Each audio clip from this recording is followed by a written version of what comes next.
привет, друзья! Вы на канале Tracker in Scandinavia. 100 тысяч пробега, первые 100 тысяч пробега на этой Scania. Scania 590 SV8 2025 года. И сегодня мы еще поговорим об одной Scania, которая прошла уже 1 миллион пробега. Это тоже Scania V8, вот этой вот конфигурации, как она называется, New Generation. Да? Scania нового поколения, которые были представлены в 2016 году, начались приниматься заявки, в 2017 они начали активно выезжать на дорогу. То есть на данный момент всем машинам примерно по 9 лет в Европе. В Европе эти машины накатывают в среднем 120-150 тысяч в год. Знаю, что там, например, в России эта сумма увеличивается в 2 раза примерно, там по 300 тысяч в год они наезжают. Поэтому миллионники давно появились на дорогах России, но в Европе только сейчас в целом они, больше их появляется. Но на продаже вы можете мало их встретить, таких машин. Почему? Потому что в целом Scania сейчас покупают для 2 видов работы, то есть я имею в виду эксплуатации. Либо продавать вам ее до 500 тысяч, как только вы купили новую, потом менять дальше на новую.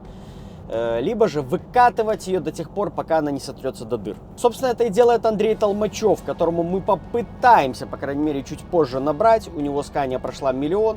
Но пока что я вам расскажу все, что происходило с этой Scania от самого начала. Напомню, что получил я ее в сентябре, в начале сентября 2025 года, абсолютно новую. И мы отправились с ней покорять просторы Скандинавии, снимать для вас контент. Коробка, естественно, автомат OptiCruise установленная. Но об этом, в принципе, речь у нас не пойдет. Больше пойдет о всех косяках, которые были. Какие-то, может, мои замечания и все остальное. Значит, начну с того, что чем отличается моя машина от предыдущих и от такой, как у Андрея Толмачева. Это, конечно же, вот у нас дисплеи вот эти вот современные, так сказать. Вот это вот панель, сделанная по-другому. И вон та вон, где панель, у нас сделали ровненькую такую штуку, мы можем туда что-то ставить для чего-то на ходу, не знаю. Вот, но они поменяли. В целом все остальное по кабине осталось, как и в предыдущих автомобилей с 2017 года. Первое ТО было на 20 тысячах. Первое ТО у меня было в Польше, в городе Щечин. Я там мимо проезжал. Немножко я переезжал, выходило, наверное, у меня около 25 тысяч на тот момент. Значит, что мне там делали? Мне просто поменяли масло-фильтр и обновили вот эту вот систему. Потому что там жестко все у меня, ну как жестко. Оно все лагало, там какие-то были косяки, проблемы. И в целом мне это все обновили. С первого раза это не получилось сделать, они со второго раза это попытались сделать. У них вроде бы как получилось, но у меня по сути ничего не поменялось. Сейчас также я поеду на 120 тысячах, да, следующее то 120 тысяч. И да, забыл добавить, что на 20 тысячах вроде бы как мне должны были регулировать клапана, но мне этого никто не делал. То есть я думаю, мне сейчас на 120 тысячах будут это делать, плюс мне опять обновят эту систему, и я как бы надеюсь, что у меня появится уже здесь Android Auto. То есть в данный момент у меня здесь его нету. Вот вам мое все меню. Внутреннее освещение, камера, климат, мультимедиа, настройки, сообщения, телефон. Вот и все мои здесь собственные настройки. И здесь какая-то у нас пробка перед Стокгольмом. Корявая. Я на паром еду, да. У нас это видео сейчас пройдет. Ну, я так понял, оно в пробке пройдет. Но я надеюсь, мы начнем ехать. По Стокгольму я должен был проехаться. Мы едем на паром Ниненсхам, который идет на Гданьск, 18-часовой паром. Здесь, в моей конфигурации, то есть в моей машине, что у меня есть? В принципе, здесь ничего-то нету. Кожаное только сиденье, ручник у меня такой вот, как он электронный называется, да, с кнопкой авто, которая у нас автоматически является помощь при подъеме. Она занесена именно в эту кнопку. То есть у меня физической кнопки здесь вы такой не найдете. Здесь дисплей у меня установлен маленький, сбоку у меня есть, то есть кнопки. У большинства, даже вот с кем я где-то пересекался, кроме нашей фирмы, все почему-то берут большие дисплеи. мне визуально это не нравится. И по очень большой причине. Во-первых, у вас пропадают кнопки, я этого я не люблю. У меня управление светом здесь хотя бы есть. Мне не нужно тыкать, включать там ночью или еще что-то дисплей, чтобы включить свет. Как бы мышечной памятью я могу нажать кнопку, и у меня включится свет. Значит, управление света наружного полностью на дверке, как и было у меня уже в давних машинах, на которых я работаю. Что еще хотел я вам сказать? Все, хотел вам пожаловаться на ковер. Точнее, не пожаловаться, а порезал я его. Порезал я его. Я вам ставлю фотку. Небольшой порез, я это постараюсь как-то аккуратно исправить, но так чисто неприятно. Я на самом деле не понял, как это произошло, где и чем я его порезал. Там сантиметр буквально разрез. Я попробую какую-нибудь взять, найти кожаную вставочку, попытаться внутрь ее засунуть, чуть-чуть наклей взять, так типа. Ну, других вариантов я больше не вижу. Ну, например, чем-то там шов этот подкрасить, если он будет виден. Ну, оставлять в любом случае с разрезом я не буду, чтобы не началось оттуда что-нибудь вылазить. Ковер у меня 5-составной, то есть и следующий слой идет какая-то там вата, не знаю. Так, твердая. И давайте мы, наверное, пока в пробке позвоним Андрею и спросим у него про миллионников, что он нам расскажет. И дальше я расскажу вам про мою. Да, блогером. Ух ты, бляха-муха. Здорово, громко что-то вышло. Ты работаешь там? Да. Это самое, отвлеку тебя на пару минут. Ну, давай. Это самое, расскажи мне про свою миллионника, про Сканию.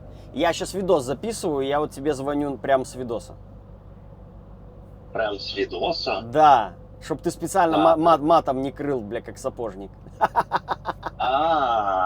Так вот. Расскажи, А что тебе рассказать? в каком году ты ее купил? И покупал ты ее новую или полностью, или бушную? Да, я еще раз говорю и буду всегда говорить, эту машину я купил пьяный на выставке в Юншопинге в 2018 году. В Да. августе месяце. Угу. То есть она 18-го года. Да. И у тебя это вышло за 8 лет, получается, у нас, да? За 8 лет у тебя вышел 1 000 000 пробега. Да. Хорошо. Какие у тебя были с ней вообще проблемы за все время? 2 форсунки поменял. Сцепление поменял. А на каком пробеге сцепление поменял примерно, помнишь или нет? Жизнь 500. Ну, видишь, у нас за линков, у нас то, что мы таскаем линки, плюс мы пользуемся сцеплениями.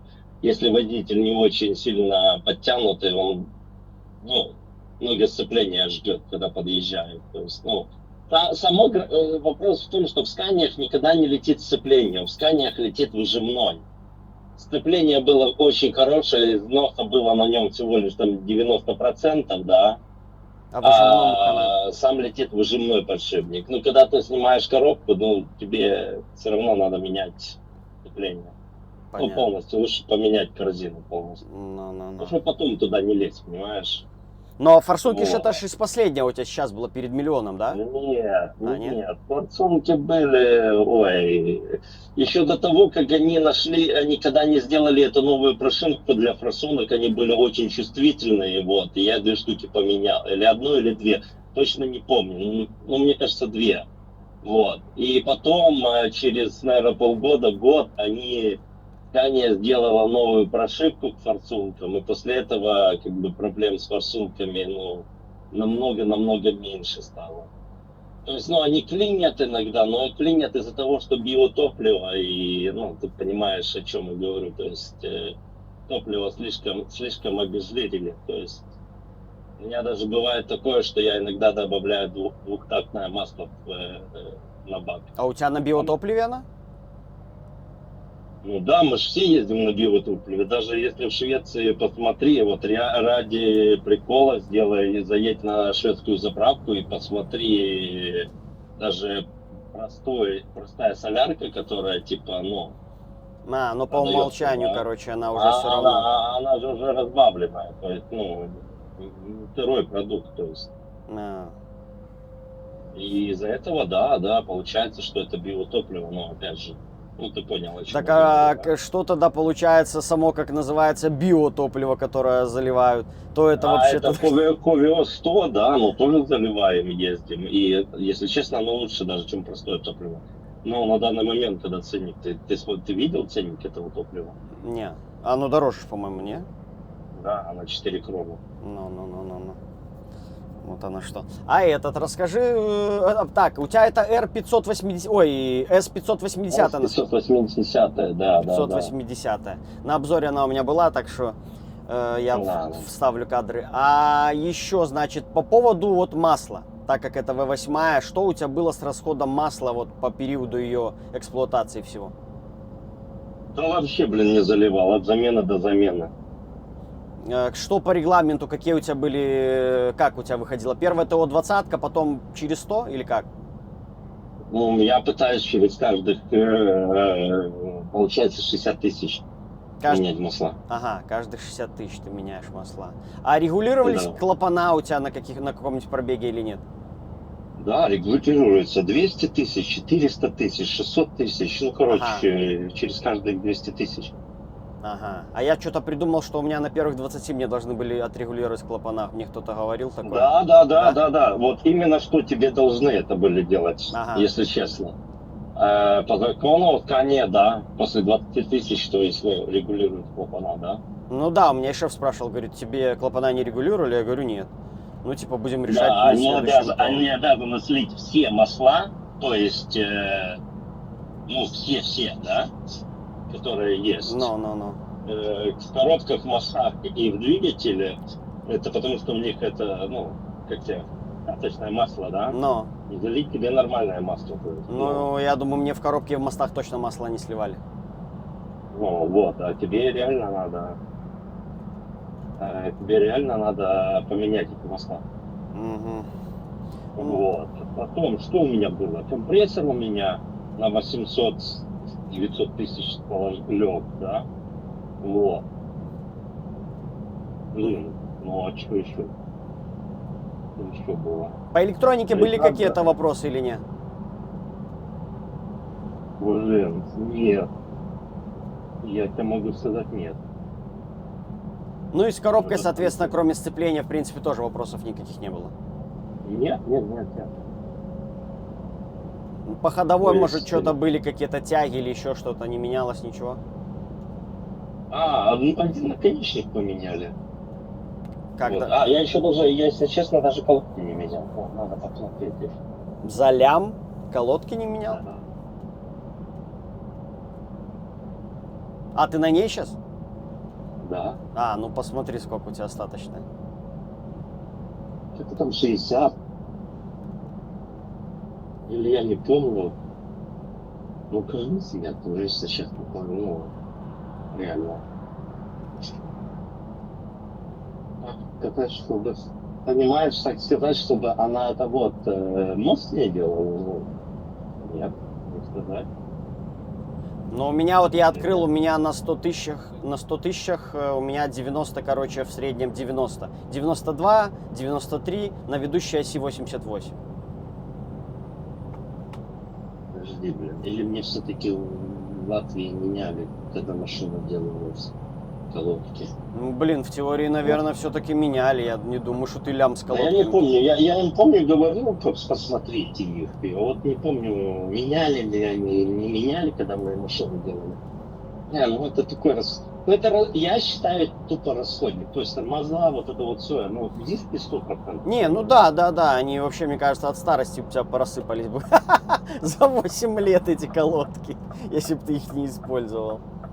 Ну, я о чем и говорю, что, то есть... Короче, больше о чем на и память говорю. тебе ничего не приходит. В Ага. целом, больше вопросов никаких не было. Реально, чтобы были какие-то вопросы? Да нет. А у тебя, в которой движок лег в новой, это какого года была машина? 660-го, это 2021 года машина. Мгм. Но опять же, движок лег, ты же прекрасно Ну да, понимаешь, для чего он лег. из-за Он, косяка.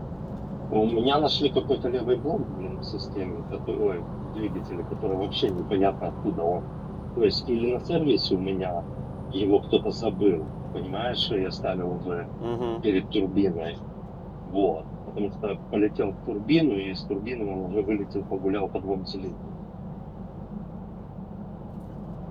Подожди 2 секунды. Hej, de två och så en LM-blå. En пакет. Короче, блин, ну Федя, я тебе так не могу сказать, что... Да вообще, если честно, если за машиной следить, То они будут ездить долго. да, и я тебе больше могу сказать. Вот я сейчас на твоем миллионнике проходил техосмотр, и они были очень такие... Они еще переспросили там у второго, который сидел за рулем. Он представляет, а сколько у нее пробеги? Он говорит, 1 миллион. Он такой, чего? Говорит, она снизу выглядит как новая. То есть, опять же, обслуживание, мойка. Ну, ты понимаешь, как я отношусь очень к машинам, ну, Трепетно. ой, все вспомнил, да, шланг на гидрач поменяли. Он О, остался лопнул. все. Ну, не, в целом это все мелочевка, я считаю. То есть, Ну, это я считаю, это расходники. Ну, то есть, такого, чтобы грандиозного на ней, ну, не было. Ну, как бы, вот так тебе сказать, не ну, было. форсунки и то что менял, это, я так понимаю, из-за того, что машина новая вышла, еще были вот эти вот сырые косячки какие-то. Она же еще была голая, она у меня была без шумки. Они их только выпустили, они еще шумку на них не сделали. То есть, Ну, как тебе правильно сказать, она реально была голая, что мне пришлось еще потом, мне пришел отзыв, то, что пригоните машину, и мы вам, ну, то есть, как доделаем. тебе сказать? Докомплектуем. Комплект, да, так это было. Вот, это реально был такой большой отзыв, и они все машины отзывали и дополнительно, как тебе правильно сказать, Ну, устраняли тупо свои, в принципе, косяки. Как с любой новой машиной происходит точно Да, так же, да, когда да. она выходит.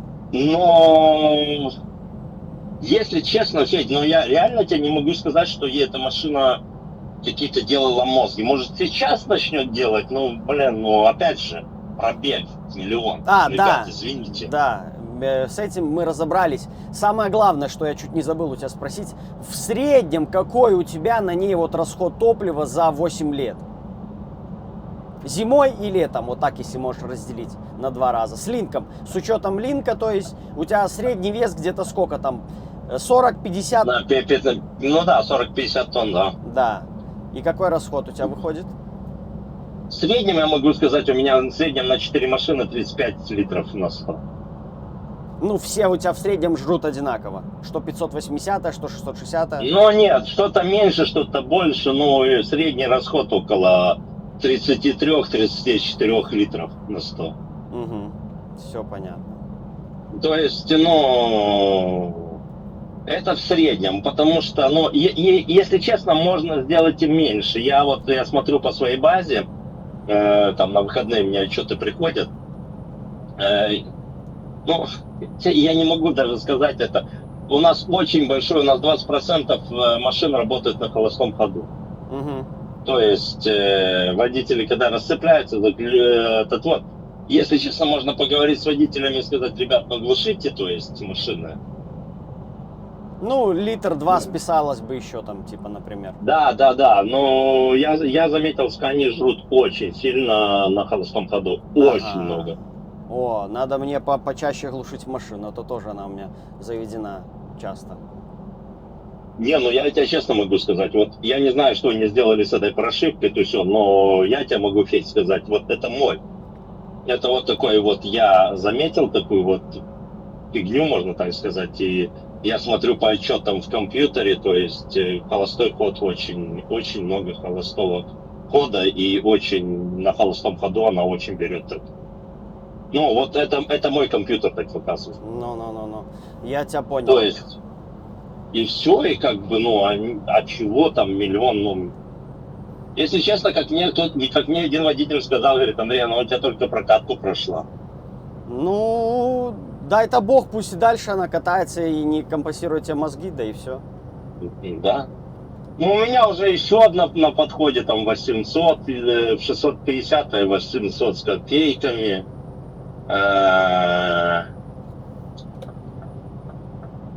То есть, ну, у меня все машины где-то около вокруг 600 бегают, 500.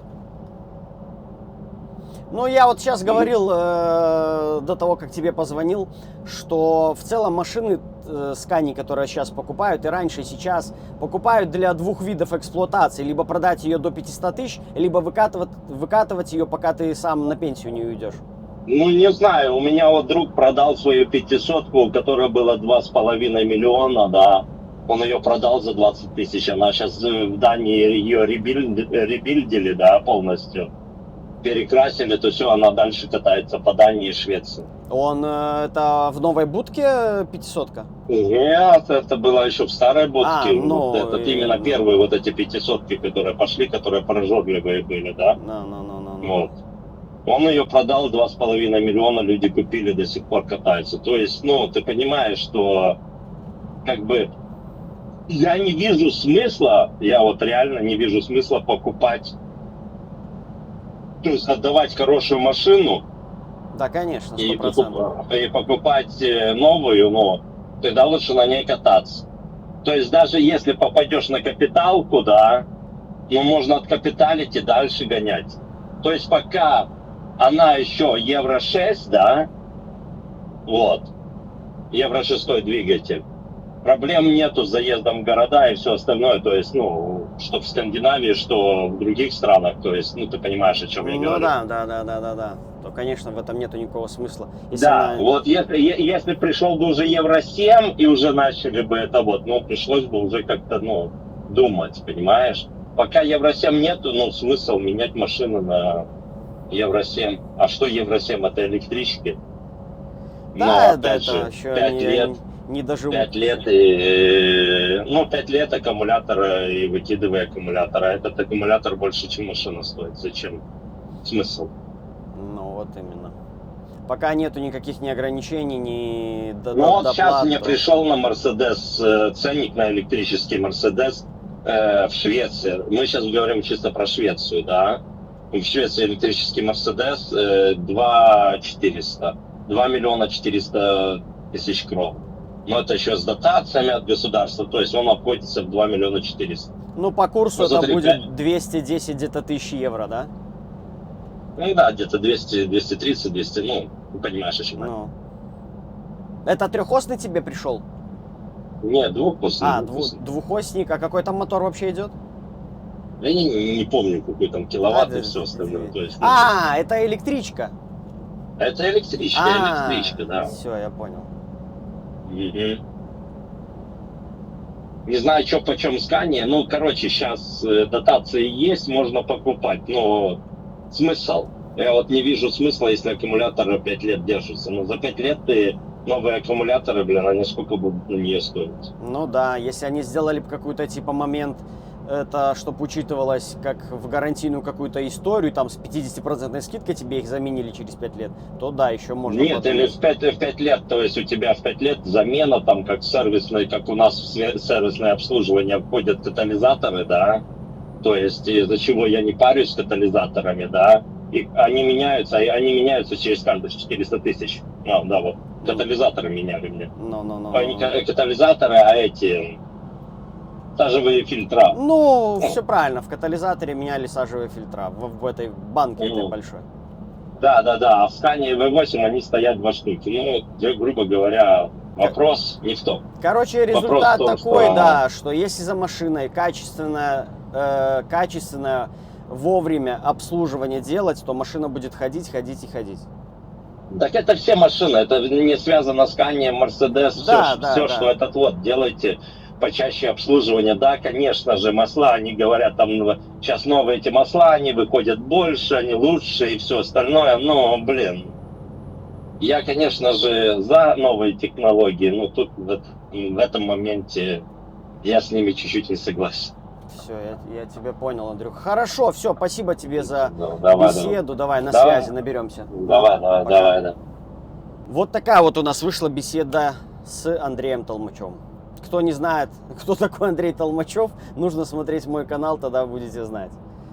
Ну, давайте, может, кто-то новый заходит, то у Андрея Толмачева 4 на данный момент Scania в Швеции, в собственном пользовании, короче. Вот, поэтому он много чего о них знает. Он начинал со старой Scania еще, которая в 5-й будке была, и сейчас у него 4 в новом исполнении, в тюнинге, видосы на канале с Андрюхой. Вот, часто встречаемся по возможности, если где-то попадается в Швеции перечислить, или я к нему домой приезжаю. Так что такие вот дела. Ну, по поводу миллиона мы выяснили, по поводу эксплуатации Scania также выяснили, что все-таки сохраняется вот эта надежность. И в надежности со Scania не поспорит никто. Реально никто, точно не DAF. Volvo, да. Volvo будет примерно идти, но опять-таки у Volvo ресурс мотора не такой будет хороший, как в V8, например, двигателе. Если взять Scania рядники, там, конечно же, немножко ситуация будет другая, где-то плачевней. И все будет зависеть от ее эксплуатации, опять-таки. Мы тут уже не будем говорить про обслуживание, про качество обслуживания, а именно эксплуатация, в каких она средах обитает вообще, где она ездит, по горам или не по горам, и что она возит, какой вес. Вот. Ну, мы в целом так немножко будем где-то что-то добавлять. Я постараюсь быть объективным также и непредвзятым к этой всей истории. Давайте я начну. Значит, я начал, точнее, уже, да, мне обновили эту всю систему, и у меня ничего не поменялось. У меня те же косяки, которые были с планшетом, они остались. Ко всему к этому, остальные машины, которые получались у нас на фирме в те времена, 590-е, другие водители, которые получали, они буквально в первые недели, там, первых несколько недель начинали заезжать на сервис по разным причинам, но эти причины не были связаны с конкретным там отказом двигателя, там, коробки или еще что-то. Что-то было, какие-то ошибки начали выскакивать и еще что-то. Вот, и получается, раз, два, три, четыре, пять, из 6 машин, 4 заехали в сервис сразу на старте. И там что-то им поменяли, и они уехали оттуда, больше они туда не возвращались сейчас вот тоже на протяжении года. Я же вообще никуда не попал, в этом плане у меня удачная сборка, все в порядке. Надеюсь, и дальше так будет, но я знаю точно, что, возможно, ретардер нужно будет обслужить, там замена масла, может быть, или, может быть, Scania уже устранила этот вопрос, потому что раньше были проблемы с ретардерами. Ретардеры вылетали где-то к 150 тысячам, к 200 тысячам. Ретардеры заканчивались, их приходилось полностью менять. Вот. У меня пока что все в полном порядке. Также. Вот.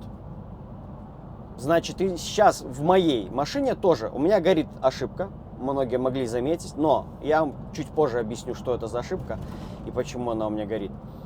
Значит, все косяки, которые за год идут, это только в этом вот планшете.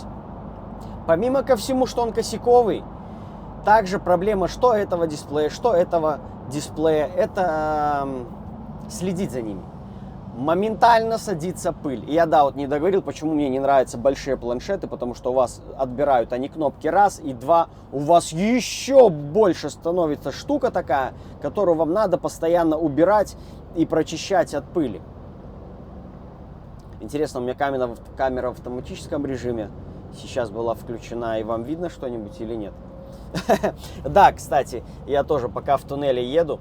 В туннеле у нас и на паромах, кто, может, не смотрел мое короткое видео, кто не в теме, в туннелях и на паромах у нас автоматически включается ближний свет фар. Выключить его невозможно. Видите? То есть я могу переключить между авто и просто ближним светом, но выключить я не могу. То есть мы либо включим туманку, и тем самым я погашу фары, так? Либо я верну это в обычное положение в авто, нажму кнопку авто, и фары у нас потухли. То есть, да, видно, я нажимаю кнопку, оп, они появились. Да, об этом я не знал целый год, и поговорив с водителем на базе, он чисто случайно методом тыка натыкал на эту кнопку, потому что это не написано ни в одной книжке, это нигде не сказано, в интернете нету никакой информации вообще, что кнопкой авто отключаются фары. То есть не надо вам ехать на сервис, чтобы вам что-то перепрошивали, чтобы у вас это отключалось и т.д. и т.п. Есть кнопка авто, вам повезло, можно отключить это официально. То есть на паром заезжаешь, тебе кричат: выключи фары, выключи фары. Ты говоришь: да ну я не знаю, как их выключить, без понятия, что мне тут нажимать. Теперь вы будете знать, кто смотрит мой канал, много чего нового узнает. Да, тяжелое попало движение, значит, на паром мне бы не опоздать, но у меня есть еще 3 часа. Я надеюсь, за 1,5 часа я доберусь до порта. Сейчас здесь на разъездах, на развязках немножко еще потолкаемся. И поедем мы нормально, я думаю. На чем я там закончил? Свет, да, со светом мы разобрались. Да, значит, полностью вот расскажу все проблемы, которые у меня были с этим планшетом. И, наверное, сразу давайте раз и навсегда. То есть со всем остальным проблем у меня не было от слова совсем.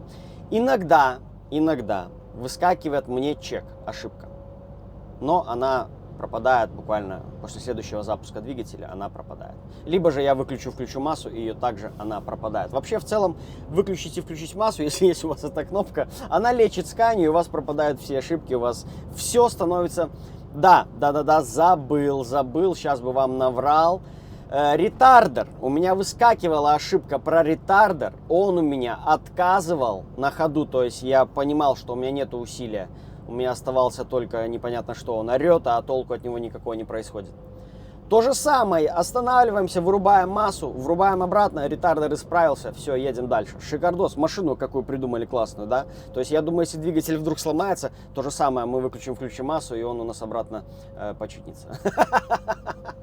Вот, все, больше теперь уж точно никаких вопросов по этой системе. Значит, выключение, включение, перезагрузка прямо на ходу, притом 2 сразу дисплеев. Вот я могу ехать на скорости там 80 км в час. Хлоп-хлоп, у меня что-то произошло, они вдвоем просто потухают, я ничего не понимаю, что происходит.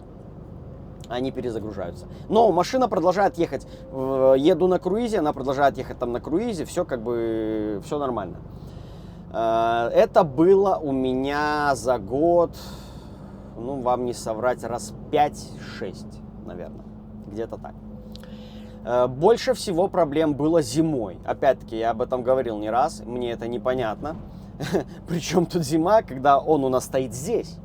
Он у нас стоит в кабине, в которой 22 градуса зимой у меня обычно, 21-22 градуса. Но после старта, вот в мороз, особенно когда я выезжал с 30-ки, у меня здесь управление, у меня ничего не работало. Я ничего нажать не мог. У меня работала клима в автомате. Мост там сам, я не помню, поднялся. Ну, короче, в общем, здесь ничего не нажималось от слова совсем. Потом он спустя там час какой-то там, он одуплился, начал работать. Самая первая фишка у меня была, когда у меня также пропало включение. Не было сильного мороза. У меня клима перестала переключаться. Я не мог температуру сделать, ничего. А я что-то делал, в общем... Выключена была у меня температура, я выезжаю, холодновато начинает становиться, начинаю разгоняться. Хотел я нажать кнопочку авто, у меня ничего. Я в ручном, ничего, температуру поменять, ничего. Я еду дальше, у меня ничего дальше не происходит. То есть проходит 5 минут, начинает конкретно уже дубенеть в кабине, потому что за бортом уже температура тоже опускается.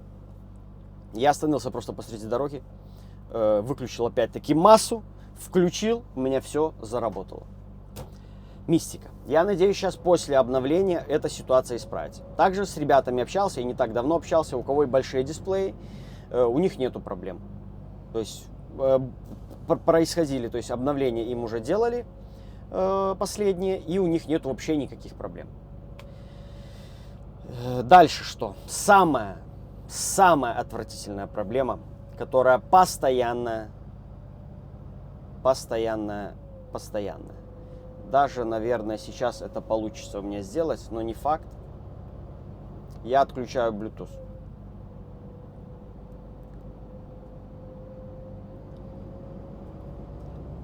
Как ни странно, это не сработало.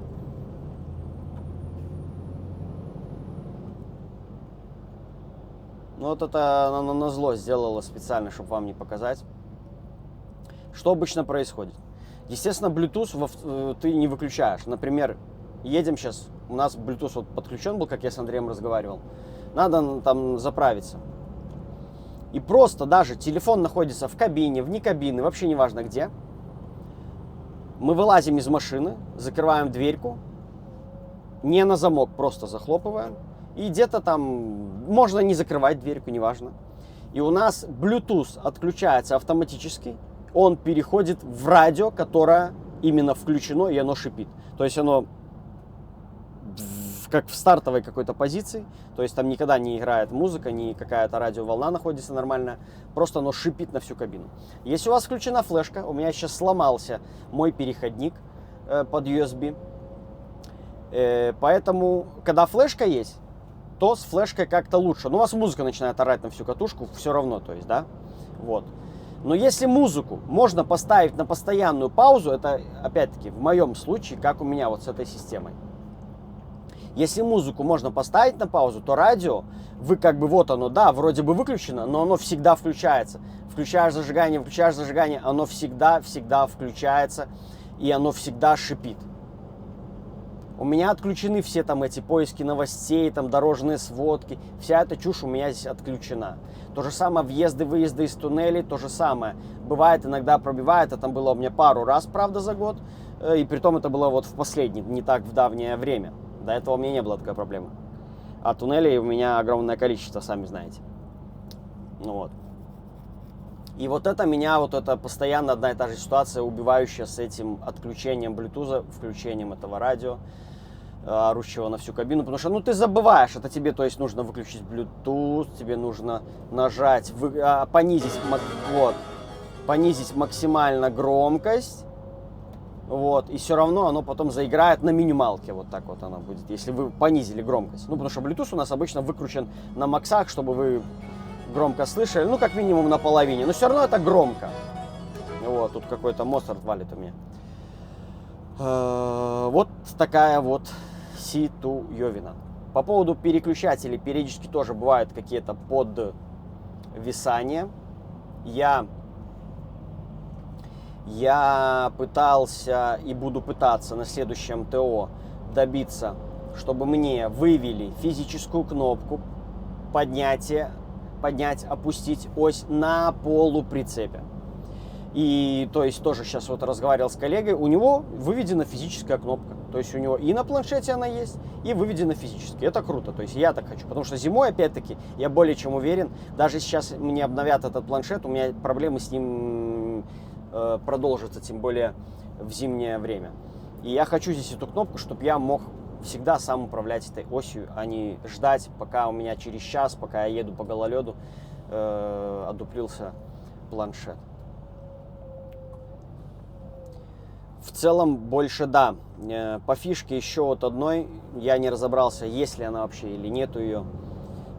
Управление подвеской у нас есть либо на пульте, это минус огромный, я считаю, либо только здесь. Вот. Мы можем все здесь нажимать кнопками. У нас есть две памяти, перед, зад, там, ну, стандарт, то, что было на кнопках.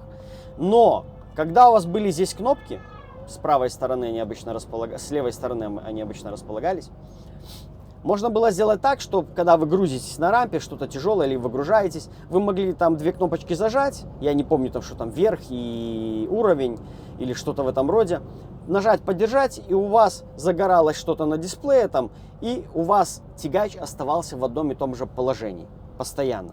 Как бы вас не выгружали, как бы вас не загружали. Где-то функция, да, полезная бывает, но я как-то редко ей даже на самом деле и пользовался. И в этом новом исполнении, так как все здесь, я нажимал тут все сочетания кнопок, я не разобрался. Может, напишите, кто-то разобрался, как это делается. Но я этого не нашел. Вот. Все, наверное, что я им хотел рассказать. Так что ждем ТО и что там поменяется. По поводу в целом изменения грузовика, изменения в грузовике будут. Обязательно, небольшие еще, и мы потом в целом пройдемся, что поменялось с самого начала, как он был, как он выглядел, видосов у меня куча с ним на канале, и как он по итогу будет выглядеть потом.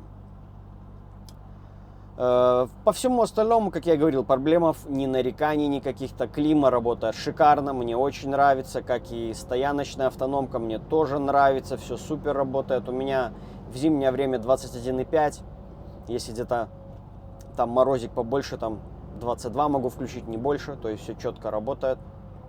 На ходу тоже еду. Если с утра вы в автомате выставляете, она очень хорошо адаптируется и очень хорошо все держит. Вот еду на улице 15,2 градуса, получается у меня стоит 20,5 градусов, и в автоматическом все в остальных автоматических режимах. То, что осталось еще добавить, расход топлива в целом, какой у меня получался, и расход масла, что я спрашивал у Андрюхи, мне было интересно в его версиях. И что здесь? Значит, здесь мне, как я и говорил, поменяли где-то примерно у меня вышло в 25, там, да, 23-25 тысяч, точно не помню, первая замена масла. И вот до сегодняшнего дня до 100 тысяч я долил уже 8 литров. Вот как у меня обстоят дела. Уйдет ли эта проблема или что? Об этом также сейчас сообщается в Scania в данный момент, что у меня было добавлено уже 8 литров масла. Пусть решают, пусть думают. Вот. По поводу расходов топлива. В зиму у меня выходило 36-35 литров. Сейчас перешел я на летнюю резину уже. И на ведущей, и на передке, и на прицепе. Расход 32 литра. Вот на данный момент вам скажу 32,3. Он у меня уже опустился, но это за последние. Ой, не туда. И 30, ну да, 32,1, 32,3. Вот мой расход. Это мы берем большие круги, это месячные расходы такие, там, двухнедельные месячные расходы. Нету смысла за какой-то определенный участок вам говорить расход топлива, но это несерьезно. За месяц это уже более понятно. Вот за месяц, за последний у меня расход 32 литра в летнее время. В зимнее было 35, 36, там, ну 35,5 пускай будет. Так, здесь нам главное правильно поехать. Мы едем правильно в своем ряду. Вот почему я, собственно, еду в этом ряду. Не в третьем, не во втором, потому что здесь у нас разделение идет. Нюнинсхам, а мне Нюнинсхам. В Хельсинборг и Гетеборг мне не надо. И поэтому в пробке не надо дрочиться из ряда в ряд, если вы знаете, куда ехать надо. Вот мы едем себе спокойно в наш порт. В целом, в остальных сканиях вот регулировали у коллеги эти самые клапана, говорил он мне. И у него расход меньше, где-то там на литр, на 1,5 у него расход меньше. Масло доливал. Точно такая же Scania. Вот мы вот с одной партии они были, с одного месяца мы их забирали. Масло также он залил в 2 раза меньше. То есть порешала ли это регулировка клапанов, этот вопрос. Но это уже мне не узнать. Что, друзья, будем мы заканчивать. Я думаю, я все, что хотел, я сказал по Scania. Дальше будем наблюдать, как себя она будет вести. Андрей тоже много чего сказал. То есть, то, что я где-то хотел добавить, Андрюха это озвучил. Поэтому повторяться я не буду. Спасибо вам за просмотр. До новых встреч. Пока-пока. По поводу ошибки, что у меня горит, неисправная система мониторинга давления в шинах, это из-за того, что мне поставили колеса без датчиков. Эту ситуацию мы сейчас исправим, как только я доберусь до базы, так как когда менял колеса, не было других вариантов, нужно было поставить на время другие диски. Так что ошибок у меня нету по факту никаких. Ну и добавлю здесь вот про залапывание постоянно, что вот как это все дело выглядит. Вам постоянно нужно чистить дисплей.